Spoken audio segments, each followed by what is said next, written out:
Senior స్వార్థకు స్వాగతం. నా పేరు జగన్నాథ్ రెడ్డి. వికారాబాద్ జిల్లా తాండూరులో అక్రమ ఇసుక రవాణా ఆపేదెవరంటూ జోరుగా చర్చించుకుంటున్నారు.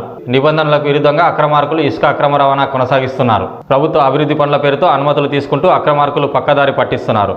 ఇసుక అక్రమ రవాణా కట్టడి చేయాల్సిన అధికారులు నిమ్మకు నీరెత్తినట్లు వ్యవహరిస్తున్నారంటూ ఆరోపణలు వినిపిస్తున్నాయి. ప్రభుత్వ ఆదాయానికి భారీగా గండి పడుతుందని పలువురు అభిప్రాయం వ్యక్తం చేస్తున్నారు. అభివృద్ధి పనుల పేరుతో ఒక్కో ట్రాక్టర్ 6,000 రూపాయలతో ప్రతిరోజు 3 నుంచి 5 ట్రిప్పులకు అనుమతులు తీసుకుంటూ పదుల సంఖ్యలో అక్రమంగా తరలిస్తూ సొమ్ము చేసుకుంటున్నారంటూ విమర్శలు వినిపిస్తున్నాయి. అధికారుల పర్యవేక్షణ లోపంతో ఇసుక అక్రమార్కులు ఆడింది ఆట పాడింది పాటగా దర్జాగా రవాణా చేస్తున్నారంటూ తెలుస్తుంది. తాండూరు ప్రాంతంలో ఎక్కడ పడితే అక్కడ ఇసుక డంపులు ప్రత్యక్షమవుతున్నాయి. ఇసుక అక్రమార్కులపై అధికారులు కఠినంగా వ్యవహరించాలని పలువురు డిమాండ్ చేస్తున్నారు.